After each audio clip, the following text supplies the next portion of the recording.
You are on HOA rejected. The tow hook was inches away.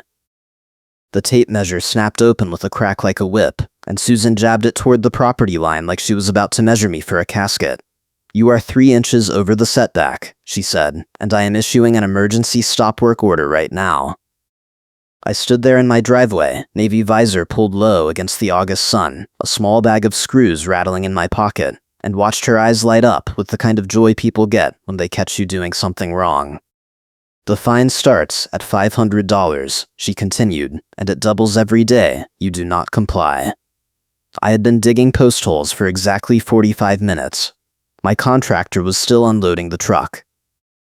My elderly mother was inside the house, stressed out of her mind because she needed privacy, and I had promised her a fence by the end of the week. The surveyor could only come today, and rescheduling would take weeks. Susan did not care about any of that. She cared about the rolled-up survey map she dragged everywhere like a prop, the stack of pre-filled forms she kept in her windbreaker pocket, and the fact that she was the gate access administrator for Brookhaven Greens Ridge Association, which meant she controlled who got into the neighborhood portal, who got codes, and who got buried under paperwork. I work as an auto body shop estimator, so I document damage and write quotes all day. I know how to read measurements. I know when someone is making numbers up to fit a narrative. Susan was doing exactly that. She had not even anchored the tape measure to anything. She was just holding it in the air, eyeballing the distance, and declaring violations like she had X-ray vision. I pulled my phone out and started recording. She froze. "What are you doing?" she snapped. "Documenting this interaction," I said. "You are claiming a violation. I want a record of how you measured." Her face went red.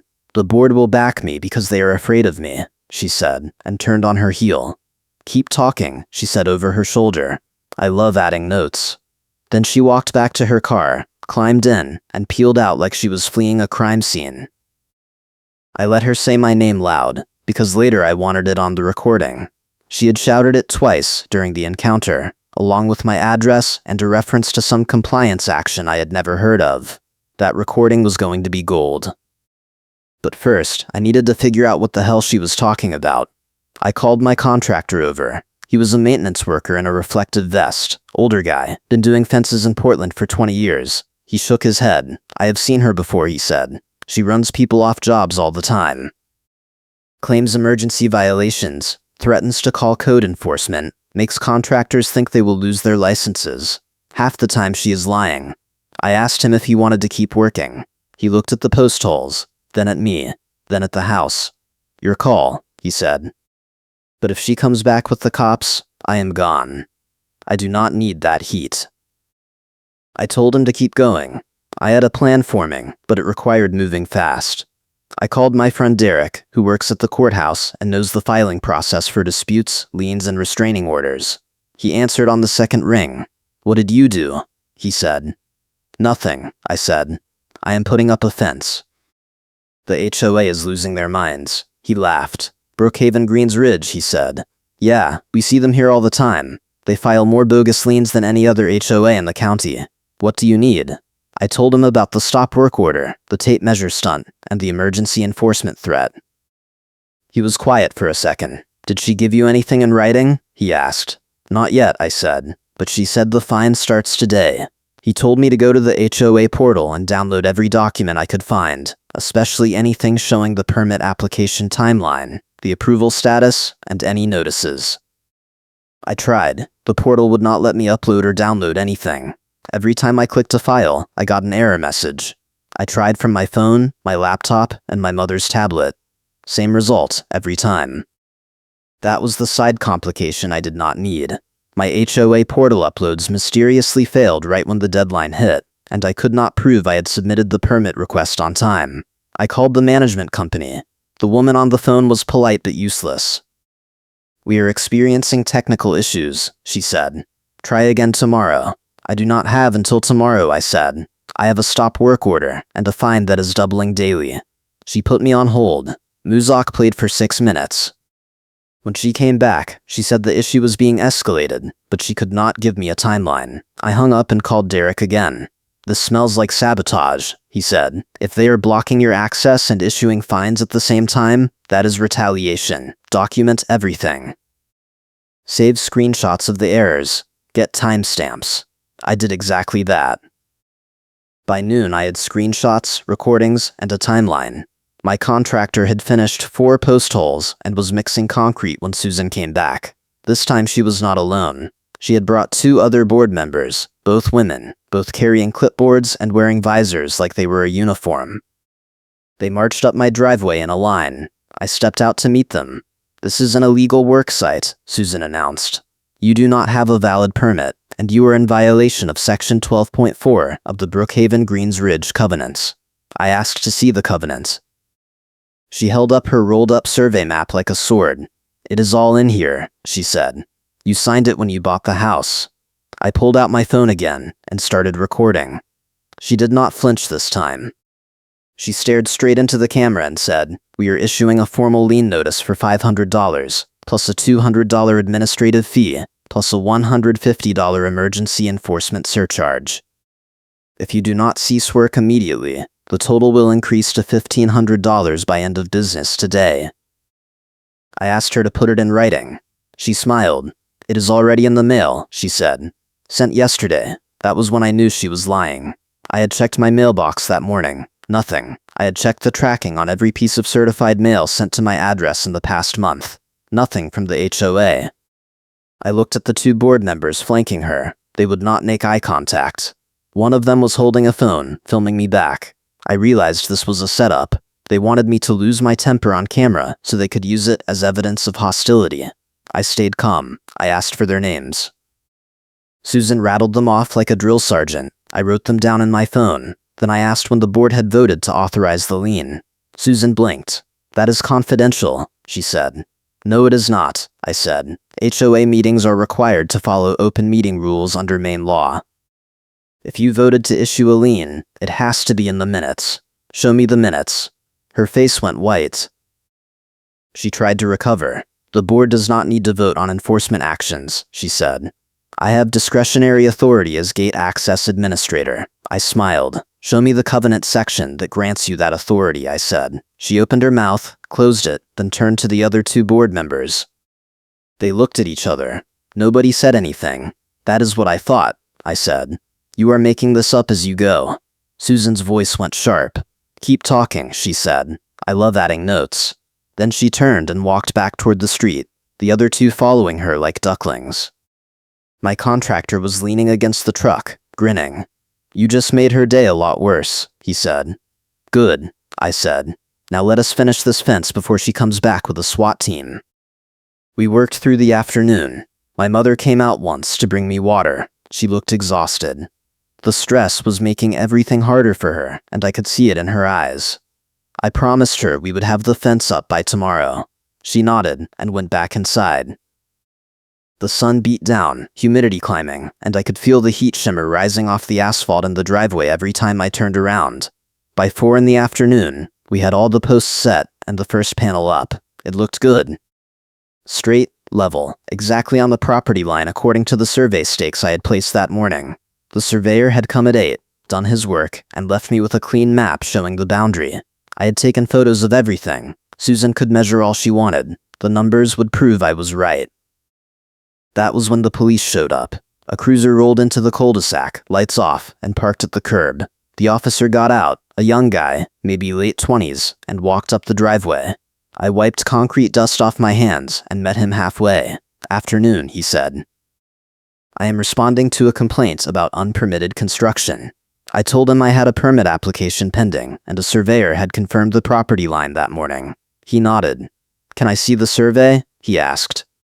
I pulled it up on my phone, showed him the digital copy with timestamps and the surveyor's certification. He studied it for a minute. "Looks good to me," he said. "Who filed the complaint?" I pointed toward Susan's house, 2 doors down. The officer sighed. "Brookhaven Greens," he said. "Yeah, we get a lot of calls from this neighborhood." He walked over to Susan's front door and rang the bell. She opened it immediately, like she had been waiting. I could not hear the conversation, but I could see her gesturing wildly, pointing at my house, waving her rolled-up survey map around. The officer said something. She shouted back. He raised a hand, cutting her off. I watched him explain something. Probably that the HOA is not law enforcement, and he could not issue a stop work order on her say-so. Susan's face went purple. She slammed the door. The officer walked back over to me. "You are fine," he said. "Just make sure you stay on your side of the property line, and follow the city building codes. If she calls again, I will let dispatch know it is a civil HOA issue, and not a police matter." I thanked him. He tipped his hat and left. My contractor whistled. "That is the first time I have ever seen a cop shut her down," he said. "Enjoy it while it lasts. She is going to escalate." He was right. The next morning, I found a certified letter taped to my front door. It was not mailed. Someone had hand-delivered it overnight. The envelope had no postmark, just my name and address written in Sharpie. I opened it. Inside was a lien notice, dated 3 days earlier, claiming I owed $2,000 in fines, fees, and enforcement costs. The letter said I had 72 hours to pay, or the HOA would file the lien with the county, and it would attach to my property title. The notice was signed by Susan, as compliance officer, and countersigned by the HOA president, a name I did not recognize. I called Derek. He told me to scan the letter and email it to him immediately. I did. He called back 10 minutes later. "This is backdated," he said. "Look at the date, 3 days ago." "But you said she told you the fine started yesterday, right?" I checked my recording. "Yes," I said. She said the fine starts at $500 and doubles daily. "So if this letter is real," he said, "the fine should have already doubled twice by the time she showed up at your house." But she quoted $500 as the starting amount. That means either the letter is fake or she is lying about the timeline. Either way, you have grounds to challenge it. He walked me through the process for filing a dispute with the management company and a formal complaint with the Maine Attorney General's office, which oversees HOA enforcement. I spent the rest of the morning filling out forms. By lunch, I had submitted everything and forwarded copies to Derek. He told me to sit tight and let the process work. I could not sit tight. My mother was getting worse. The stress was affecting her sleep, her appetite, her mood. She kept asking if we were going to lose the house. I kept telling her no, but I was not sure I believed it. The fence was half done. My contractor had stopped work until the lien threat was resolved. I was stuck. That was when I remembered the gate access audit log. 6 months earlier, I had requested a copy of all entry and exit records for my address because I suspected someone was using my gate code without permission. The HOA had fought the request, but Maine law requires HOAs to provide records to homeowners on demand. I had escalated to the management company, and they had finally sent me a spreadsheet showing every gate access tied to my code for the past year. I had not looked at it closely at the time. Now I did. The log showed something interesting. 2 weeks before Susan issued the stop work order, my gate code had been deactivated and reactivated 3 times in a single day. Each time, the action was logged under Susan's admin account. The notes field said code audit, but there was no explanation for why my code needed auditing, or why it was toggled on and off repeatedly. Then I noticed something else. During the time my code was deactivated, someone had accessed the neighborhood portal using my account and deleted my pending permit application. The timestamp matched one of the deactivation windows. I pulled up the security camera footage from my driveway. The camera pointed toward the street, but it also caught the corner of my front porch. I scrolled back 2 weeks. There it was. Susan, walking up to my front door, holding a tablet, tapping on the screen. She stayed for less than a minute, then left. The timestamp matched the portal deletion exactly. She had used her admin access to kill my permit application and lock me out of the system, then issued a violation for not having a permit. It was sabotage, plain and simple. I called Derek and told him what I found. He laughed. "That is your trump card," he said. "She handed you a smoking gun. Now you just have to decide when to use it. Do not blow it early. Wait until she is all in on her story, then drop it in front of witnesses." I knew exactly when that would be. The HOA had scheduled an emergency board meeting for the following night at the shared mailbox cluster, where neighbors gather and whisper while watching. Susan had sent out a notice saying the meeting was to address ongoing compliance violations and unauthorized construction. My name was not mentioned, but everyone knew it was about me. The meeting was public under Maine law, so I planned to attend. I also planned to bring my laptop, a printed timeline, and the gate access audit log. I let Susan think she had me cornered. I did not respond to her emails. I did not challenge the lien notice. I let her believe I was scrambling and desperate. The truth was, I was building a case. If you are enjoying this HOA nightmare, smash that like button and subscribe for more stories of bad neighbors, petty revenge, and sweet justice. The night of the meeting, I arrived early. The mailbox cluster was lit by a single streetlight, bugs swarming around the bulb, humid air pressing down like a wet towel. Neighbors were already gathering, standing in little groups, whispering. I recognized a few faces. Most of them avoided eye contact. Susan arrived in her car, climbed out with her rolled-up survey map and a 3-ring binder, and set up a folding table under the streetlight like she was hosting a yard sale. The other board members trickled in. By 7, there were maybe 20 people standing around. Susan called the meeting to order. She did not use a gavel or anything formal. She just raised her voice and said, "We are here to address a serious violation of community standards. A homeowner has ignored multiple notices, refused to comply with stop work orders, and attempted to intimidate board members with recordings and legal threats." She looked right at me. I stared back. She opened her binder and started reading off a list of violations. Unpermitted construction, setback encroachment, failure to submit required documentation, hostile conduct toward compliance officers. Each item had a dollar amount attached. By the time she finished, the total was over $4,000. One of the neighbors raised a hand. "How do we know he did not submit the permit?" she asked. Susan smiled.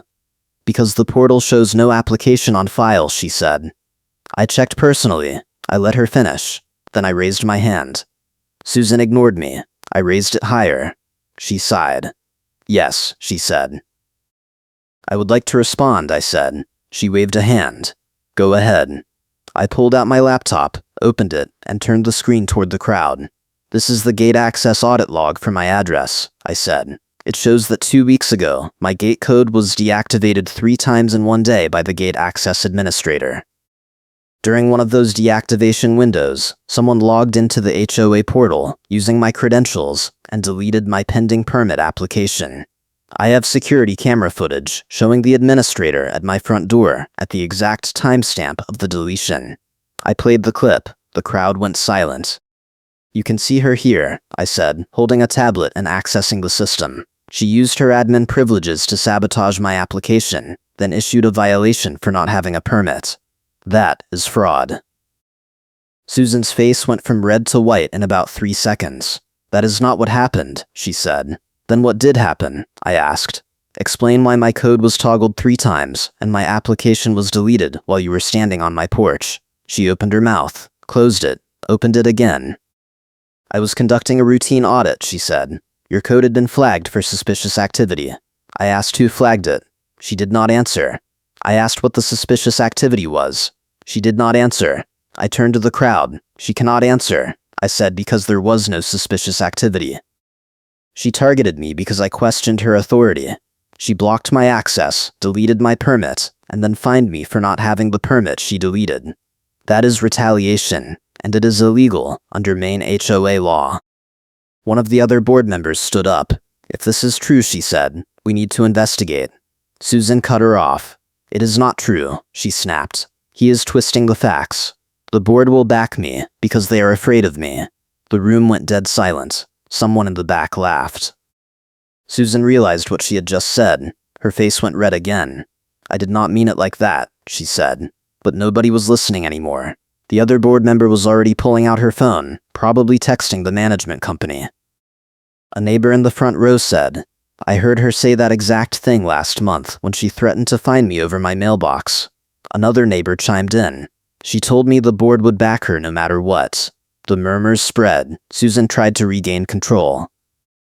"This meeting is about compliance," she said, raising her voice, "not about baseless accusations." I stepped forward. "Then let us talk about compliance," I said. "You issued a lien notice dated 3 days before you ever spoke to me about the fence. That is backdating, which is fraud. You claimed I was 3 inches over the setback, but I have a licensed surveyor's certification showing I am fully within the property line. You threatened fines that double daily, but the lien notice does not match the timeline you gave me in person. You filed this lien without a board vote, which violates your own bylaws. And now, we have proof you sabotaged my permit application. Do you want to keep going, or do you want to withdraw the lien and void the enforcement action?" Susan looked like she was about to explode. She grabbed her rolled-up survey map, slammed it on the table, and shouted, "You do not get to come in here and accuse me of fraud in front of the entire neighborhood." I stayed calm. "I am not accusing you," I said. "I am presenting evidence." The footage, the audit log, the backdated notice, the inconsistent fines, it is all documented. If you want to dispute it, we can do this in front of a judge. Your call. The other board members were already packing up. One of them leaned over to Susan and whispered something. Susan shook her head violently. The board member shrugged and walked away. The crowd started to disperse. People were pulling out their phones, texting, talking in low voices. Susan stood there alone under the streetlight, holding her map like a shield. I closed my laptop and walked over to her. "This can end right now," I said quietly. "Withdraw the lien, void the ledger entry, and we are done." She looked at me with pure hatred. "Fine," she said, "but this is not over." I smiled. "Yes, it is," I said. The next morning, I got an email from the management company. The lien had been withdrawn. The enforcement action had been voided. Susan had been placed on administrative leave pending an internal review.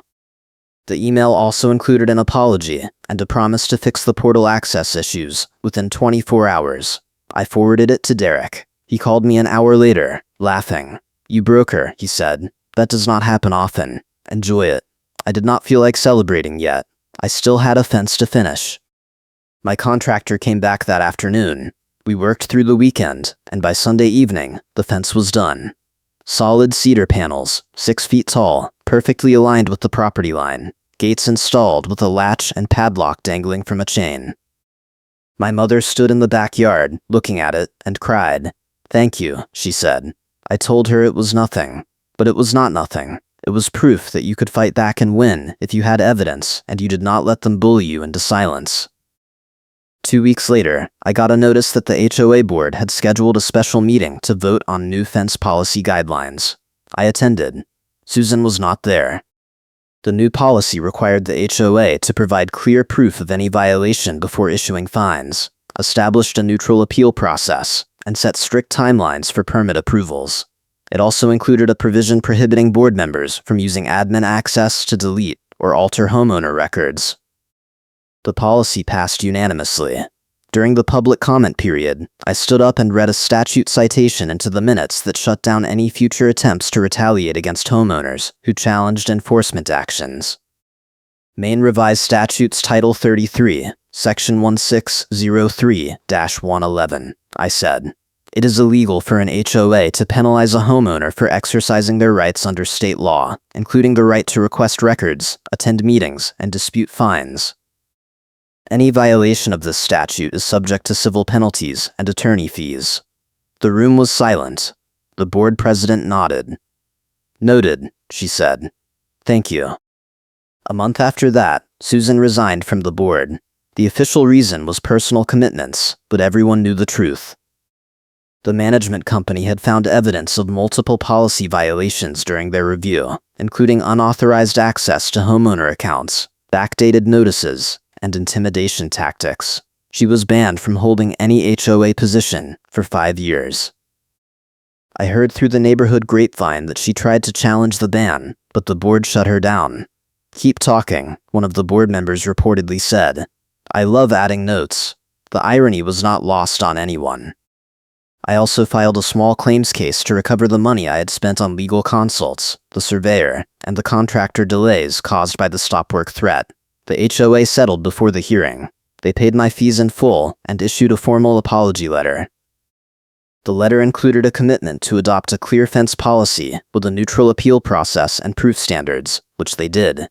The new policy is now part of the official Brookhaven Greens Ridge Association covenant, and every homeowner gets a copy when they move in. My mother is still living with me. The fence gave her the privacy she needed, and her stress levels dropped almost immediately. She spends her mornings in the backyard now, reading and drinking coffee, and she says it feels like a sanctuary. I remind her that it almost did not happen, that Susan came within inches of shutting the whole project down. She smiles and says, "But she did not." You made sure of that. I think about that a lot. How close I came to giving up. How easy it would have been to just pay the fine and move on. But I did not, because I knew I was right, and I had proof. The gate access audit log, the security footage, the timeline, the surveyor's certification. I presented it as a timeline so the facts were undeniable even to people who hate drama, and it worked. The board could not ignore it. The neighbors could not unsee it. Susan could not talk her way out of it. The funny thing is, Susan demanded proof early in the fight, back when she thought I did not have any. She wanted documentation, timestamps, certified records. When I handed out copies at the meeting, she panicked. You could see it in her face, the exact moment she realized she had walked into a trap of her own making. That is the part I replay in my head when I am having a bad day. The look on her face when the audit log came up on the screen and the crowd went silent. The way her voice cracked when she tried to explain it away. The way the other board members quietly packed up and left her standing there alone. It was not just a win. It was justice. The kind you only get when you document everything, stay calm, and wait for the perfect moment to drop the hammer. Derek told me later that the HOA's insurance company had flagged Susan as a liability risk after the settlement. Apparently, this was not her first rodeo. She had been involved in similar disputes at 2 other HOAs before Brookhaven Greens Ridge, and both times the associations had paid out settlements to avoid litigation. The pattern was clear. She abused her authority, targeted homeowners who challenged her, and relied on fear and intimidation to get her way. But this time, someone fought back with evidence, and it broke the cycle. I still see Susan around the neighborhood sometimes. She does not make eye contact. She walks her dog early in the morning when most people are still asleep, and she avoids the mailbox cluster entirely. I do not gloat. I do not say anything. I just wave if we cross paths, and I keep moving. There is no point in rubbing it in. She lost. The HOA removed the enforcement action and voided the ledger entry, exactly like I demanded. The fence is still standing. My mother is happy. The new policy protects future homeowners from the same kind of abuse. That is enough. But every time I walk past that fence, every time I see the gate latch and padlock dangling from the chain, I remember what it took to get here. The hours of documentation. The phone calls to Derek. The sleepless nights worrying about liens and fines. The moment in the meeting when I played the security footage and watched the room turn against her. The statute citation read into the minutes that shut the threat down for good. It was worth it. All of it. If there is one thing I learned from this whole mess, it is that HOAs only have as much power as you give them. They rely on intimidation, confusing rules, and the assumption that most people will not fight back. But if you stay calm, gather evidence, and know your rights, you can beat them. You can force them to follow their own rules. You can hold them accountable. And sometimes, if you are lucky, you can watch the person who tried to destroy you get hoisted by their own petty vindictive policies. Karen's bluff got read out loud and the room reacted, and she never recovered. That is how it should be. Thanks for watching, and I will catch you in the next one.